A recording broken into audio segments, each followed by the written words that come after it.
Hello friends, आज हम hysteresis curve या जिसे कहें बीएच कर्व पढ़ने वाले हैं। इसमें फेरोमैग्नेटिक मटेरियल अर्थात लोह चुंबकीय पदार्थ में बी का एच से पीछे रहना हिस्टैरिसीस कहलाता है। अर्थात हिस्टैरिसीस का जो शाब्दिक अर्थ है वो है टू लैग बिहाइंड, अर्थात बी का एच से पीछे रहना, लैग कर जाना ही हिस्टैरिसीस कहलाता है। तो फेरोमैग्नेटिक मटेरियल के अंदर यदि अपन बी और एच के बीच में कर्व प्लॉट करते हैं तो एक जब पॉजिटिव साइकिल लेते हैं जिसमें मैग्नेटाइजेशन करते हैं तो एच बढ़ाने के साथ में बी बढ़ता है, लेकिन जैसे जैसे हम एच को कम करेंगे तो बी भी कम होगा, लेकिन एच के जीरो होने पर बी जीरो नहीं होता है, अर्थात बी एच से पीछे रह गया। ओके, यहाँ बी जो है वो फ्लक्स डेंसिटी है, जिसे फ्लक्स घनत्व कहते हैं। तो यहाँ मैंने जो डायग्राम में दिखाया है ये कोर है जिसका क्रॉस सेक्शनल एरिया ए आई है और इसमें फ्लक्स पास हो रही है फाई, तो B equals to phi upon A I. Second H, H का मतलब है मैग्नेटिक फील्ड इंटेंसिटी अर्थात चुंबकीय क्षेत्र की तीव्रता। यह एक प्रकार का क्या है, फोर्स है।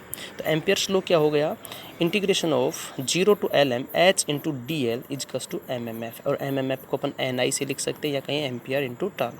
ओके, तो H into L M equals to N I निकल के आया, तो एच की वैल्यू होगी N I upon L M, ampere turn पर मीटर। ओके, ये कुछ कंडक्टर हैं जैसे मैं कह दिया कि एन कंडक्टर हैं, इनमें करंट आई फ्लो हो रही है प्रत्येक कंडक्टर में, तो इनकी वजह से एक मैग्नेटिक फील्ड होगा, तो जो मैंने यहाँ रेड कलर से दिखाया हुआ है, तो जिसकी फील्ड इंटेंसिटी एच है। ओके, और इसकी mean path length L M है। ओके, तो यहाँ से एच का जो फॉर्मूला है वो N I upon L M निकल के आया है। ओके, बी इजकल्स टू क्या होता है, बी प्रोपोर्शनल टू एच, कब, जब लीनियर कर्व हो बी और एच के बीच। ठीक है, यहाँ प्रोपोर्शनलिटी कांस्टेंट म्यू यूज किया है, तो B equals to mu into H हो गया। तो यहाँ म्यू क्या है, चुंबकीय पारगम्यता या परमेबिलिटी कह सकते हैं, ability to permit magnetic flux. Okay, और म्यू जो होता है वो होता है mu not into mu R. Mu क्या है, म्यू की यूनिट होती है हेनरी पर मीटर, और म्यू नॉट ये निर्वात की परमेबिलिटी है ना, इस पे निर्वात की है ना, तो इसको हेनरी पर मीटर से ही लिखते हैं। और म्यू आर जो है वो सापेक्षिक परमेबिलिटी, रिलेटिव परमेबिलिटी कहलाती है, जिसकी कोई फिक्स वैल्यू होती है जैसे 1 2 3 4, और ये यूनिट लेस होता है। ये एक कंपेरिजन है। रिलेटिव परमेबिलिटी क्या, कंपेरिजन होता है कि किसी मीडियम की परमेबिलिटी निर्वात के रिस्पेक्ट में कितनी है, वैक्यूम के रिस्पेक्ट में कितनी है, तो ये वो आंकड़ा है। ठीक है, जैसे आप मेरे से कितने भारी हो, 2 गुना भारी हो, 3 गुना भारी हो, तो 2 गुना 3 गुना ये जो है ना, ये है रिलेटिव की बात, तो ये तो यूनिट लेस हुआ ना। ठीक है ना, तो ये म्यू आर क्या हो गया, यूनिट लेस हो गया। ओके, निर्वात के लिए जो म्यू आर है उसकी वैल्यू 1 होती है। बहुत बार एग्जाम में पूछा जाता है कि निर्वात के लिए रिलेटिव परमेबिलिटी कितनी होती है, 1, कि निर्वात के रेस्पेक्ट में निर्वात की परमेबिलिटी कितनी है, 1 गुना ही, तो उसके 1 लिख देंगे। ओके, तो अब हम एक एक्सपेरिमेंट करते हैं।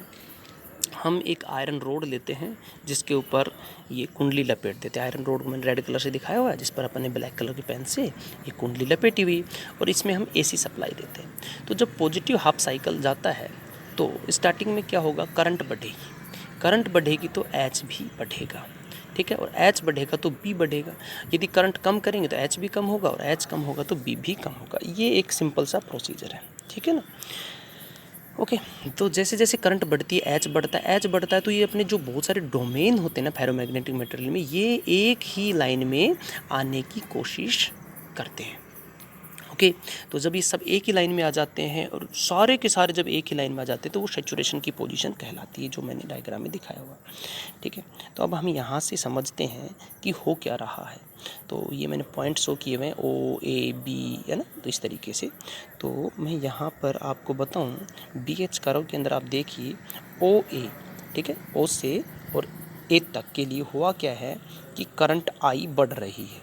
तो करंट आई बढ़ रही है तो अपना एच भी इंक्रीज होगा, क्योंकि एच प्रोपोर्शनल टू आई होता है, और एच इंक्रीज हो रहा है तो हम यहाँ देख सकते हैं कि बी भी इंक्रीज हो रहा है।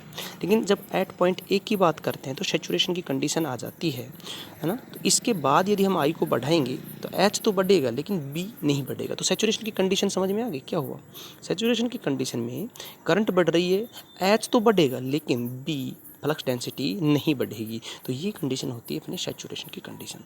ठीक है, अब यहाँ से वापस चलें A to B, small a से स्मॉल b पर आओ इस कर्व में। तो यहाँ क्या हो रहा है, देखो H को अपन कम कर रहे हैं, तो अर्थात I कम कर रहे हैं, I कम कर रहे हैं तो H कम होगा, तो H कम होगा तो B भी कम हो रहा है। लेकिन पॉइंट B पर देखो कि H तो जीरो, I जीरो होगी तो H भी जीरो हो गया। ठीक है, लेकिन वहाँ पर B जीरो नहीं हुआ, अर्थात जो डोमेन थे वो जीरो, जो पहले एकदम रैंडम कंडीशन में थे और उन पर अपन ने फोर्स लगा के उनको सबको एक ही डायरेक्शन में ले आए थे। अब यदि वापस से वो फोर्स रिमूव करते हैं, जैसे जैसे करंट को कम करते हैं वो एच कम होता जाता है, तो उस फोर्स को अपन रिमूव कर रहे हैं, तो लेकिन वो उस कंडीशन में जो डोमेन थे वो वापस अपनी एक्चुअल कंडीशन में नहीं आ पाए, उनके अंदर कुछ ओरिएंटेशन रह गया है। उस ओरिएंटेशन की जो रह गया ओरिएंटेशन, उसकी वजह से इसके अंदर एक फ्लक्स डेंसिटी रह जाती है, जिसको कहते हैं अवशिष्ट फ्लक्स घनत्व या रेजिडुअल फ्लक्स, जिसको मैंने यहाँ BR से शो किया हुआ। ओके, ये कहलाती है अपनी रिटेंटिविटी। ओके, बी पीछे रह गया, तो इसी को अपन ने क्या कहा है, हिस्टेरेसिस।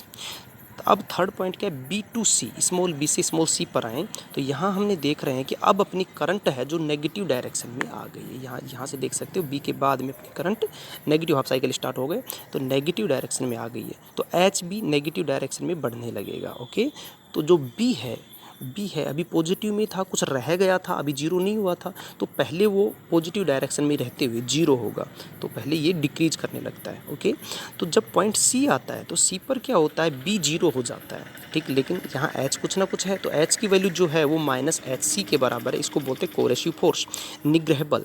तो निग्रह बल वो बल होता है जो बचे हुए रेजिडुअल फ्लक्स डेंसिटी को जीरो करता है।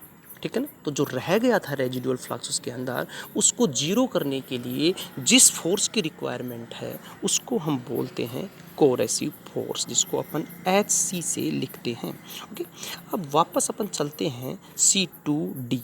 ठीक है, तो C to D में नेगेटिव डायरेक्शन में करंट बढ़ रही है, तो H भी नेगेटिव डायरेक्शन में बढ़ेगा। अब वापस B बढ़ना स्टार्ट करती है, और एट पॉइंट D, यहाँ देखो D स्मॉल d से लिख रखा है, एट पॉइंट D पर जब हम पहुँचते हैं तो नेगेटिव डायरेक्शन में अपनी कोर सैचुरेट हो जाती है। तो डोमेन ने जैसे नॉर्थ साइड में मूव कर लिया था, सब ने अपना ओरिएंटेशन नॉर्थ साइड में कर लिया था, पॉजिटिव जब करंट थी तब। अब नेगेटिव करंट के टाइम पे क्या होगा, मैक्सिमम जो डोमेन है वो साउथ साइड में अपना ओरिएंटेशन कर लेंगे। ठीक है ना, तो ये है अपना पॉइंट D।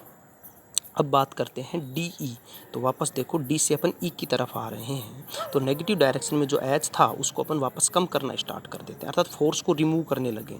तो फोर्स को रिमूव करते करते हम वापस पहुंच गए किस पॉइंट पर, E पर। तो यहाँ E पर आके हमने देखा कि हमने पूरा फोर्स रिमूव कर दिया है, लेकिन फिर भी नेगेटिव डायरेक्शन में कुछ ओरिएंटेशन रह गई है डोमेन्स की।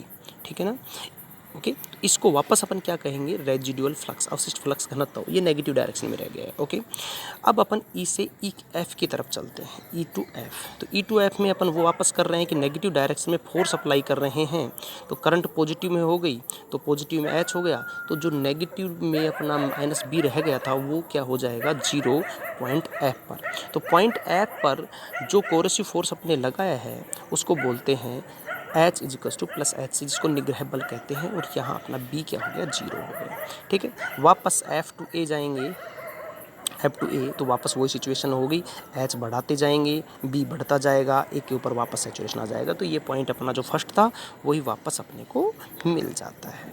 ठीक है, तो यहाँ जो हिस्टेरेसिस लूप आपको नज़र आ रहा है, इसके बीच में ये एरिया ट्रैवर्स हो रहा है, इस एरिया की वजह से हिस्टेरेसिस लॉस कहते हैं। तो इसमें मैंने लिखा है, लोह छड़ को मैग्नेटाइजेशन के एक साइकिल से गुजरने में खर्च ऊर्जा हिस्टेरेसिस, है ना, लूप एरिया के बराबर होती है। यह ऊर्जा उष्मा के रूप में व्यय होती है, जिससे लोह छड़ गर्म हो जाती है। ठीक है, तो थैंक यू फ्रेंड्स, ये आज हमने जो देखा वो हिस्टेरेसिस लूप था, और इसके अंदर जो फॉर्मूला मेन काम आएंगे वो है B = μ/H।